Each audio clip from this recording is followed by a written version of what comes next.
chez vous TV. When Jesus follows you everywhere.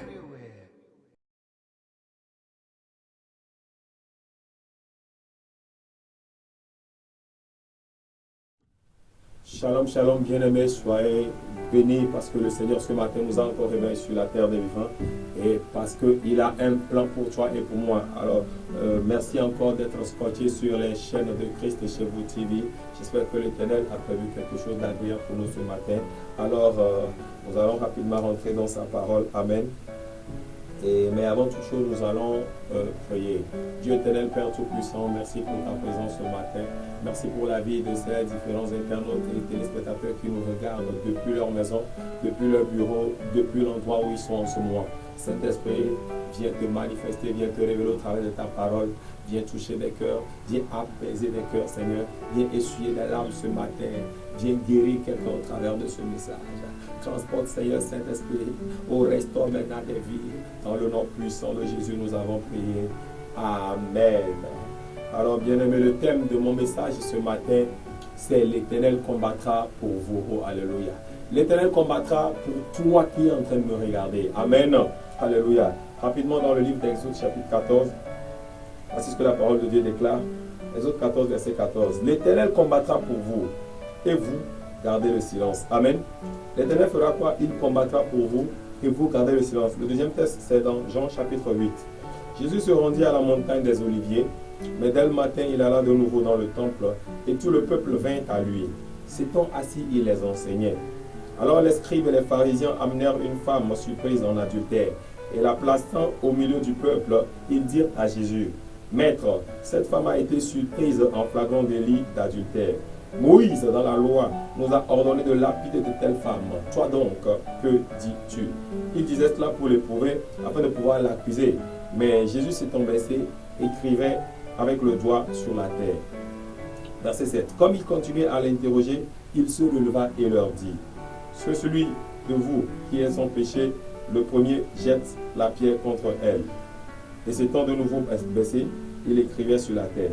Quand ils entendirent cela, accusés par leur conscience, ils se retirèrent un à un, depuis les plus âgés jusqu'au dernier. Et Jésus resta seul avec la femme qui était là au milieu. Alors s'étant relevé et ne voyant plus que la femme, Jésus lui dit, « Femme, où sont ceux qui t'accusaient? Personne t'a-t-il condamné ?» Elle répondit, « Non, Seigneur. » Et Jésus lui dit, « Je ne te condamne pas non plus. Va et ne pêche plus. » Amen. Alléluia.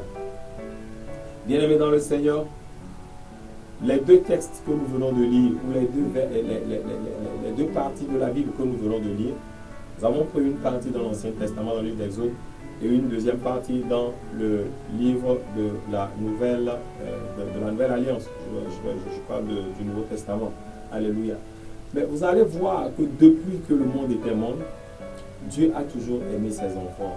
Et Dieu a toujours été présent aux côtés de ses enfants.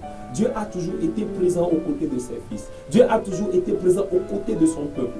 Et Dieu était dans toutes les situations avec son peuple. Lorsque les gens pensent que c'est fini, lorsque les gens croient que la situation dans laquelle ils sont, Dieu les a abandonnés, c'est là, je veux vous dire ce matin que l'Éternel est plus dans vos situations que vous ne le pensez. Alléluia. Dieu est plus proche de nous que nous le pensons. Le Seigneur est avec nous plus que nous le pensons. Lorsque nous allons dans le livre d'Exode, nous allons nous rendre compte que les enfants d'Israël avaient quitté l'Égypte et ils étaient en train d'aller sur la terre promise. Alléluia. Mais les vicissitudes, les persécutions, ils ont vu beaucoup de choses. Ils ont traversé beaucoup d'épreuves dans le désert. Et ces épreuves ont amené certains d'entre eux à faire quoi? À se détourner même de l'Éternel des armées. À se détourner du Dieu qui les a sauvés de la main de Pharaon. Ils sont arrivés même jusqu'à faire quoi? Jusqu'à idolâtrer, jusqu'à faire des dieux étrangers. Ils ont demandé, ils ont imposé qu'on leur fasse des dieux étrangers. Ils ont oublié ce que l'Éternel leur avait fait. Le Dieu qui les a fait sortir d'Égypte. Ce Dieu à qui ils ont crié, qui est descendu pour venir les délivrer. Ils ont oublié tout ce que ce Dieu a fait. Ces déluges, ces prodiges, ces miracles que l'Éternel a fait. Alléluia. Ils ont oublié toutes ces choses. Le gouffre dans lequel il a poussé l'armée égyptienne. Les enfants d'Israël avaient déjà oublié. Pourquoi? Parce qu'à un certain moment, ce qu'ils voyaient en face d'eux, ce qu'ils voyaient arriver derrière eux, était difficile pour eux. Leur cœur n'était plus tourné vers l'Éternel, mais leur cœur était fixé aux problèmes qu'ils avaient. Ils regardaient à l'armée de Pharaon. Oh! Ils regardaient peut-être à la famine. Ils regardaient à quoi que ce soit. Bref, à tout ce qui était mauvais qui leur arrivait. Alléluia. Mais l'Éternel leur a adressé une parole. Et il dit quoi? L'Éternel combattra pour vous. Bien-aimé, je veux te dire ce matin que Dieu que tu es en train d'adorer combattra pour toi. Mon Dieu va combattre pour toi. Mon Dieu va combattre pour toi. Ce n'est pas encore la fin. La situation que tu es en train de traverser et tu crois qu'on t'a oublié. La situation que tu es en train de traverser et tu penses que c'est fini pour toi. Laisse-moi te dire que c'est maintenant que tu vas voir la main de Dieu. Alléluia. Ça, c'était juste pour introduire mon message. Lorsque nous voyons la vie de cette femme dont on parle dans le Nouveau Testament, on l'a appelée une femme en adultère. Elle a été surprise en flagrant délit d'adultère. Oh, bien-aimé. Elle a été surprise en flagrant délit d'adultère. Alors que la loi avait stipulé un certain nombre de choses par rapport à ce genre de comportement. Alléluia. La loi avait déjà énuméré certaines choses. La loi avait déjà interdit ces choses. Il y avait des règles strictes par rapport à cela. Et malheureusement, cette femme, que je peux appeler notre sœur, est tombée dans ce problème. Elle est tombée dedans. Personne ne sait comment elle a fait, mais juste qu'elle est tombée en adultère. Bien-aimé, laisse-moi te dire, lorsque des fois vous traversez des situations,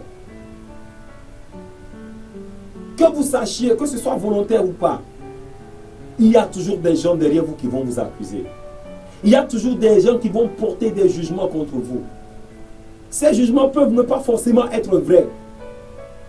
Ces jugements peuvent être réels, mais ne pas forcément être vrais. À travers des situations, des gens vont vous donner des noms. Des gens vont vous donner des acronymes. Des gens vont vous donner des éponymes. Des gens vont donner des noms qu'ils veulent de vous. Cette femme, dont le sang coulait pendant 12 ans, qui avait la perte de sang pendant 12 ans, elle avait dit qu'au final, elle était désignée par son mari. Quand les gens veulent t'appeler, quand les gens veulent donner un portrait, quand les gens veulent faire une description, quand les gens veulent parler de toi à quelqu'un, que disent-ils? Peut-être qu'ils disent que ce gars-là qui ne fait rien dans le quartier, ce jeune-là qui se promène à longueur de journée, ou cette jeune fille-là qui est à 48 ans mais qui n'est pas encore mariée, ou cette femme-là qui est allée dans son foyer et son mari l'a chassée. C'est comme ça. C'est comme ça que les gens sont en train de t'indiquer. Pour parler de toi à quelqu'un, les gens ne disent jamais les bonnes choses que tu fais. Ils disent toujours, ils mettent toujours les mauvaises choses devant. Ils mettent toujours l'aspect négatif devant. Et à un certain moment, tu crois que c'est ce que tu es. À un certain moment, tu te dis que ma situation, elle est chaotique. Elle est fatale, il n'y a plus de solution. Oh, bien-aimé, laisse-moi te dire que le roi des rois me charge ce matin de te dire que peu importe ce que les gens ont dit, peu importe la loi qui a été écrite, lui, l'Éternel, il combattra pour toi. Gédéon était le plus petit dans sa famille. Gédéon était le plus petit dans sa famille. Et sa famille était la plus petite de son clan. Son clan était la moindre de sa nation. Mais c'est de lui que l'Éternel est, c'est par lui que l'Éternel est passé pour délivrer tout son peuple. Aujourd'hui, je ne sais pas ce que tu te dis de toi. À un certain moment, nous arrivons à nous donner même des noms.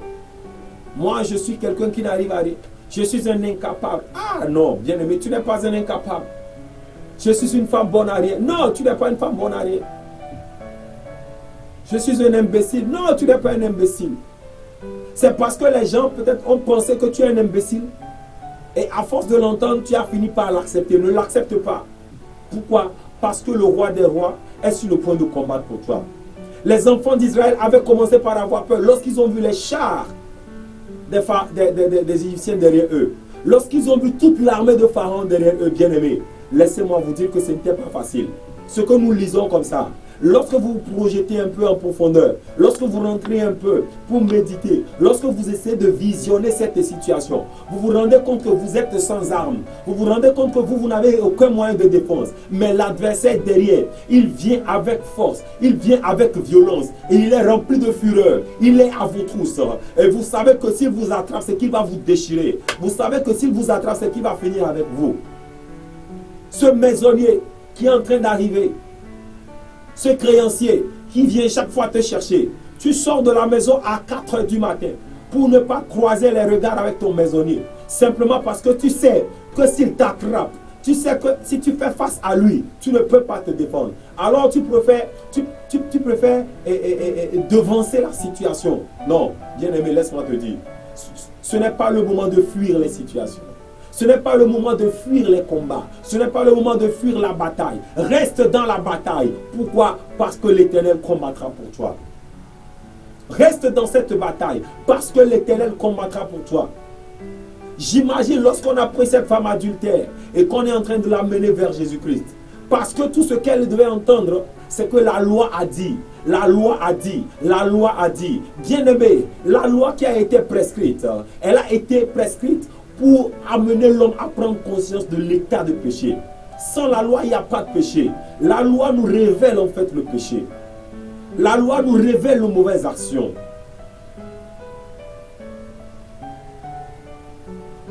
Elle est écrite sur les tables de nos cœurs, si tu ne sais pas. C'est pourquoi à un certain moment,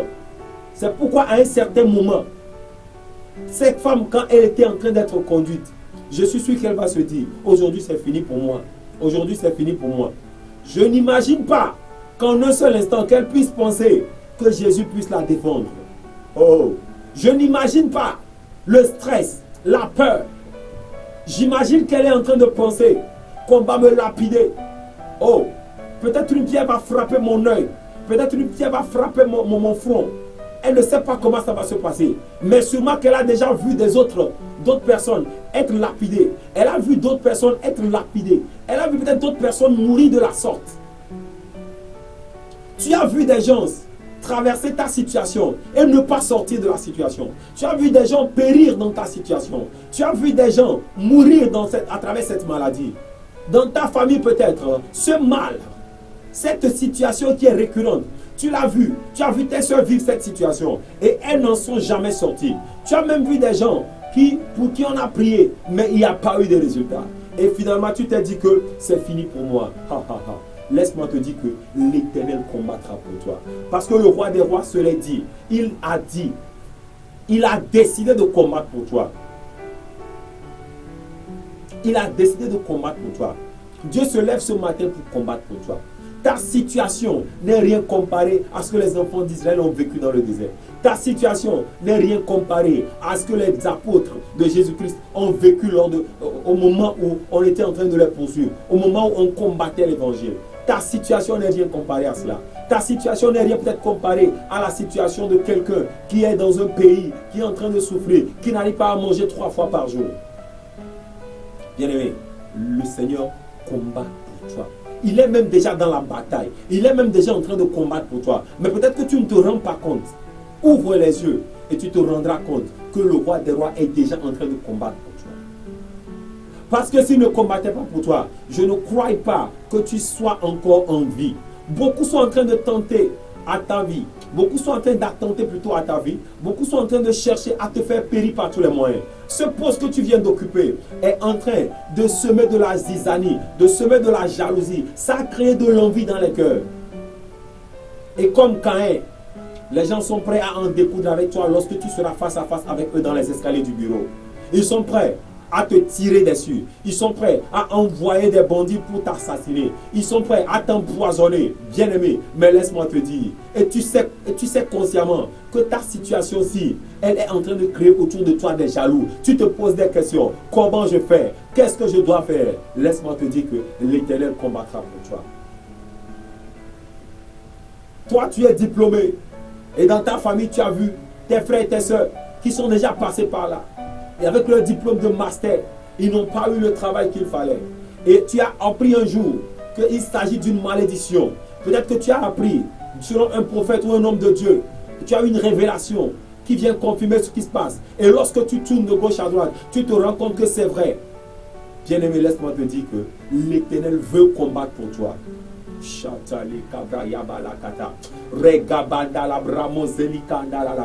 vois le roi des rois combattre pour quelqu'un ce matin. Je vois mon Dieu se lever de son trône pour combattre pour toi. Le problème, c'est que nous pensons que Dieu combattra pour nous selon ce que nous voulons, selon la manière dont nous pensons. Non, Dieu combat pour nous selon sa volonté. Cette femme qui était en train d'arriver, elle savait que quel que soit alpha ou bêta, elle allait mourir. Elle savait que ce Jésus vers qui on l'amenait, peut-être que lui va même dire assassinez-la, frappez-la. Mais bien aimé, elle a trouvé grâce. Il y avait la loi qui était en train de la stresser. La loi était en train de la blâmer. La loi était en train de l'accuser. Aujourd'hui, autour de toi, il y a des accusateurs pas possibles. Il y a des gens, parce que par ton passé, tu as fait certaines choses qui n'ont pas totalement été catholiques. Et aujourd'hui, peut-être toutes ces choses se retournent contre toi. C'est vrai, tu as péché. C'est vrai, tu as faibli. C'est vrai, tu as courbé les chines devant certaines situations. Mais bien aimé, regarde. Lorsque nous voyons ces personnes qui nous accusent, lorsque nous voyons ces situations qui nous accusent, lorsque nous voyons ces esprits qui nous réclament, qui nous accusent, nous oublions souvent que nous avons aussi un défenseur. Nous avons un avocat auprès du Père, Jésus-Christ. Oh! Ce Jésus-Christ vient et il dit, laisse-moi faire. Oh, shakaka. Il dit, laissez-moi faire. Il dit, laissez-moi faire. Laissez-moi gérer cette situation. Alléluia. Écoutez bien. En la plaçant au milieu du peuple, il dit à Jésus, Maître, cette femme a été surprise en flagrant délit d'adultère. Bien aimé, vous savez, si cette femme avait la capacité de négocier avant d'arriver chez Jésus, elle aurait fait un coup de route. Oh, Rabashikatayaka. Elle aurait fait en route. Mais comme en Israël en ce moment, les femmes n'avaient pas droit à la parole, bien sûr. Les femmes étaient reléguées au dernier rang. Je me pose souvent une question. Est-ce qu'une personne commet l'adultère? Une seule personne peut commettre l'adultère? On n'a pas dit qu'elle est en train de se masturber. Elle a été rencontrée, on l'a surprise en flagrant délit d'adultère. Ça veut dire qu'elle était avec un homme. Ça veut dire que c'est deux personnes qui se sont consenties. Pour faire quoi? Pour faire l'adultère, pour passer à l'action. Mais la deuxième personne était où? La deuxième personne était où? La deuxième personne était où? Elle n'avait pas de quoi s'inquiéter. Pourquoi? Parce que la loi provient d'eux. Oh. Aujourd'hui, nous sommes dans un monde trop injuste. Nous sommes dans un monde où le système judiciaire est caractérisé par les fraudes, est caractérisé par la corruption, est caractérisé par quoi que ce soit. Bien-aimés, laissez-moi vous dire, même si la justice de ce monde ne peut pas nous défendre, nous avons un juste, nous avons un homme, nous avons un avocat, nous avons un défenseur dans les cieux, nous avons un bouclier, Jésus-Christ de Nazareth. C'est lui qui a changé la situation de cette femme. Il a dit que celui d'entre vous qui n'a jamais péché, celui d'entre vous, ceux qui t'accusent aujourd'hui, sont pires que toi. Ceux qui se moquent de toi aujourd'hui, ils sont pires que toi. Dans leur famille également, il y a des gens pires que toi. Mais c'est eux qui se dressent contre toi. Ils se liguent contre toi. Laisse-moi te dire que le roi des rois va les combattre pour toi au nom de Jésus. Mais le Seigneur dit quelque chose, mais vous gardez le silence. Regardez cette femme, elle n'a pas du tout bronché. Malgré toutes les accusations, elle n'a pas cherché à faire quoi? Elle n'a pas cherché à se défendre. Elle n'a pas cherché à se défendre. Pourquoi? Parce qu'elle savait que ce qu'elle avait fait était mauvais. Elle savait. La loi était en train de la ronger au fond d'elle. La sentence était en train de lui parler. La sentence était en train de lui dire, tu vas voir aujourd'hui, on va te montrer pépé, on va te montrer piment. Ce que tu as fait là, tu vas voir. Mais tu sais que les gens là, ils ne badinent pas. C'est ce que la loi était en train de lui dire. C'est ce que la sentence était en train de lui dire. Parce qu'elle savait la conséquence de son acte. mais elle n'a pas bronché. Bien-aimé, en face de certaines situations, tu n'as pas besoin de broncher. Tu as juste besoin de laisser tout à Dieu. Oh! Tu as juste besoin de tout laisser à Dieu. Tu as juste besoin de tout laisser à ton avocat. Devant certaines situations, lorsque vous allez au tribunal, des fois, on n'a pas besoin de ton avis. Lorsque ton défenseur est là, lorsque ton avocat est là, on n'a pas besoin de ton avis. Et aujourd'hui, on n'a pas besoin de ton avis. Et aujourd'hui, nous avons un défenseur auprès du Père. Nous avons un défenseur auprès du Père. Nous avens un avocat auprès du Père. Jésus-Christ de Nazareth. C'est lui qui combat pour nous. C'est lui qui combat pour nous. C'est lui qui combat pour nous. C'est lui qui combat pour nous. Et il combattra pour toi. Il a commencé maintenant la bataille. Tu croyais que c'est fini pour toi? Laisse-moi te dire ce matin que l'Éternel combattra pour toi. Tu croyais qu'il n'y a plus moyen d'avancer? Laisse-moi te dire que l'Éternel est en train de frayer un chemin pour toi. Oh! Tu croyais que là où tu es arrivé, c'était ta chute et que c'est fini pour toi. Bien-aimé, laisse-moi te dire que mon Dieu peut te relever. Allez demander à Naomi, allez demander à Anne, allez demander à Sarah. Lorsque Dieu n'a pas encore dit son dernier mot, bien-aimé, tu ne peux pas te dire que c'est fini pour moi. Non, lorsque mon Dieu n'a pas encore dit son dernier mot, tu n'as pas besoin de pleurer, tu n'as pas besoin de broncher, tu n'as juste besoin que de lui faire confiance. Lorsque Dieu n'a pas encore dit son dernier mot, toi tu n'as pas besoin de parler, tu n'as pas besoin de broncher, tu n'as même pas besoin de chercher à te défendre parce que tu as déjà un avocat. Si tu cherches à te défendre, ton avocat, tu es en train de lui dire basta, je n'en ai plus besoin. Mais si tu te tais, si tu gardes le silence, si tu lui fais confiance, tu le verras à l'œuvre, tu le verras en action et tu verras qu'il remportera le procès pour toi. Tu verras qu'il remportera le procès pour toi. Je ne sais pas, bien-aimé, dans quelle situation tu te retrouves ce matin. Ça peut être un cas de maladie avec laquelle tu es en train de combattre pendant une année. Ça peut être un cancer. Ça peut être un virus de sida. Ça peut être quoi que ce soit. Mais laisse-moi te dire, peu importe ce que les gens ont dit, que le cancer tue. Si tu as le cancer, tu ne pourras plus jamais t'en sortir. Mon Dieu a vaincu le cancer. Nous avons un avocat qui peut nous défendre contre le cancer. Nous avons un avocat qui peut nous défendre contre la stérilité. Nous avons un avocat qui peut nous défendre contre la mort. Nous avons un avocat qui peut nous défendre contre les problèmes familiaux et ancestraux, contre les malédictions. Nous avons un défenseur, un avocat qui nous défend et qui parle pour nous contre toute forme d'agression. Je vois cet avocat se lever aujourd'hui et commencer par parler pour ta cause. Je le vois plaider pour ta cause. Je le vois plaider pour ta cause. Je le vois plaider pour ta cause. Je le vois plaider pour ta cause. Toi, tu n'as juste besoin que de faire quoi? De garder silence. Bien aimé, quand on dit de garder silence, ce n'est pas de rester les bras croisés. Quand on dit de garder silence, ce n'est pas d'aller dormir et se réveiller. Mais quand on dit de garder silence, oh, fais confiance en l'Éternel. Quand on dit de garder silence, mets-toi en prière. Quand on dit de garder silence, élève ta voix vers lui et dis-lui, je crie à toi, je ne suis rien. David a dit, oh, pendant que je les aime, pendant que moi je les aime, eux, ils sont en train de me haïr. Ils sont en train de me poignarder dans le dos. Mais moi, j'ai recours à la prière éternelle. J'ai recours à la prière. Lorsque tu sais que les assaillants autour de toi sont nombreux, lorsque les dettes, lorsque les jougs, lorsque la maladie, lorsque les problèmes familiaux, peu importe ce que tu as, lorsque la stérilité, lorsque l'échec répété, lorsque le chômage, tous sont au rendez-vous chez toi, lorsqu'ils sont là et tout le monde parle de toi, lorsque toi tu es réputé pour être le plus grand chômeur, pour être le plus grand endetté du quartier, lorsque tu es réputé pour être cette femme-là qui se pavane d'homme en homme, lorsque tu es réputé, oh Mamasu Kayakata, pour être cette personne-là pour qui rien ne peut plus marcher, c'est alors que mon roi s'élève, c'est alors que le défenseur, oh papa, c'est alors que toi tu te lèves, c'est alors que Jésus-Christ de Nazareth, l'avocat des avocats, le papa des avocats, oh, c'est alors qu'il se lève et il dit, laisse-moi faire fils, laisse-moi faire ma fille, parce que je combats pour toi. Mais toi, tais-toi. Bien-aimé, si tu fais confiance en l'Éternel, alors garde silence. À moins que tu ne lui fasses pas confiance.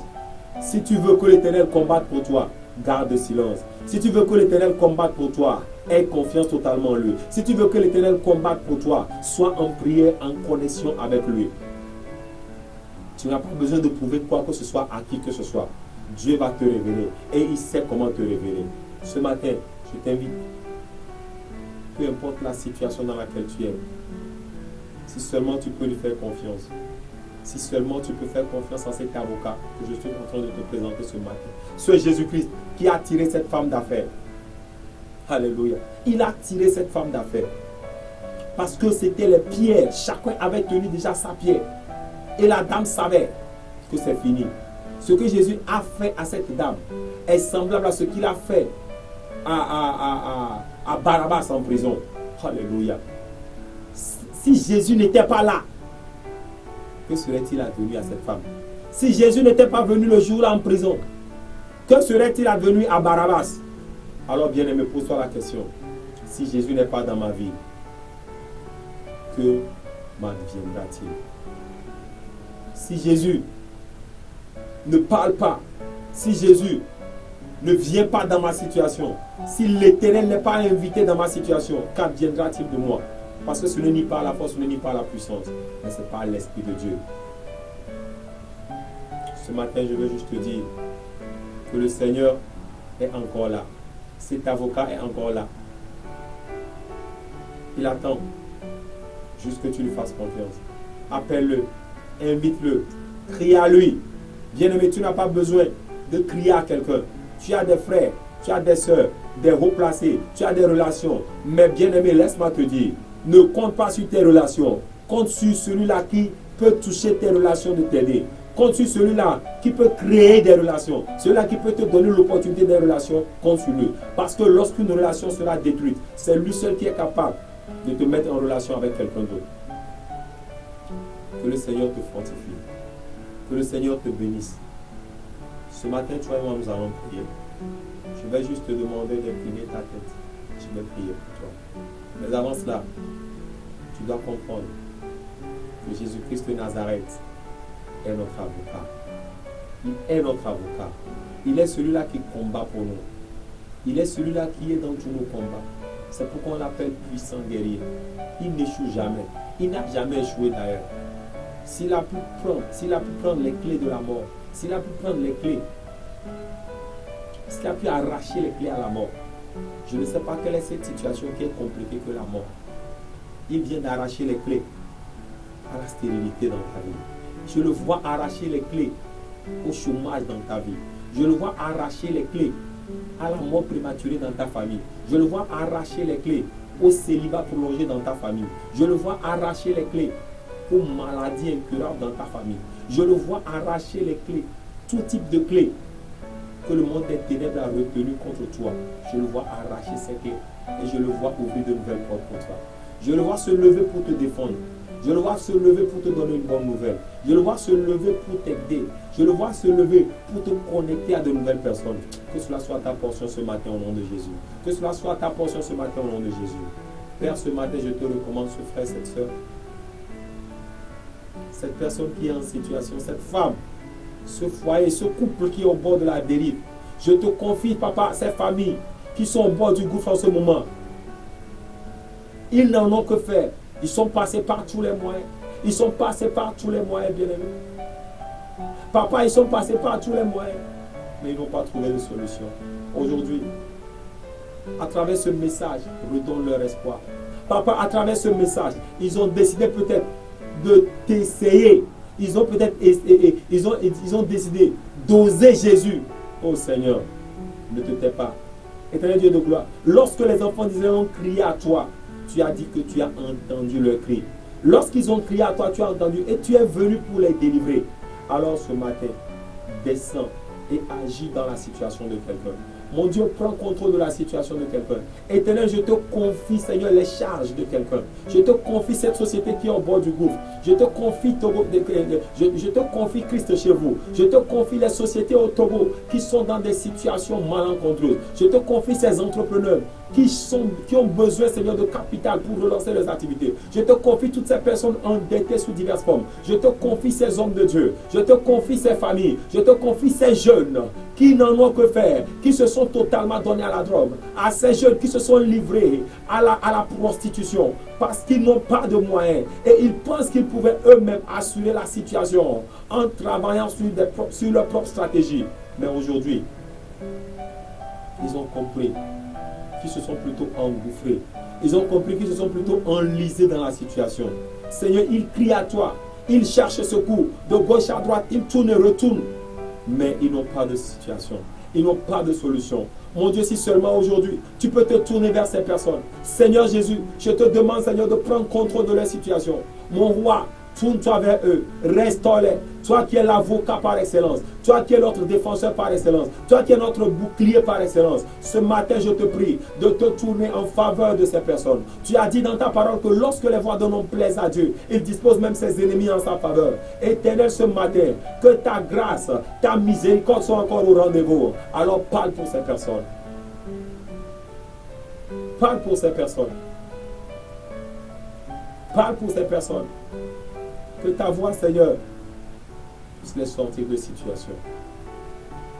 Je te dis merci, Seigneur, parce que tu as commencé quelque chose. Achève-le pour la gloire de ton nom. Amen. Au nom de Jésus, j'ai prié. Amen. Bien-aimé, je crois que le roi des rois vient de prendre contrôle de ta situation. Il combattra pour toi, à coup sûr. Mais toi, garde le silence. Vous venez d'écouter la voix de votre humble serviteur, le frère l'évangéliste Aristide Koyoti, de la maison de prière pour toutes les nations, à Béatchandé. Vous pouvez nous appeler, vous pouvez nous laisser vos commentaires. Vous avez besoin de prière, vous avez besoin qu'on vous assiste dans une situation quelconque. Nous sommes disponibles. Vous allez voir nos écrans, nos numéros s'afficher sur l'écran. Que le Seigneur vous fortifie, que le Seigneur vous bénisse.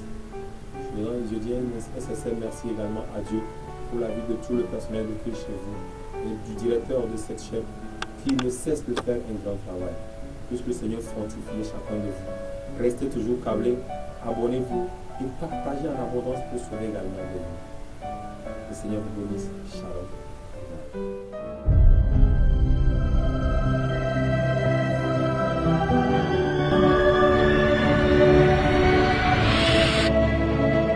Christ Chez vous TV. When Jesus follows you everywhere.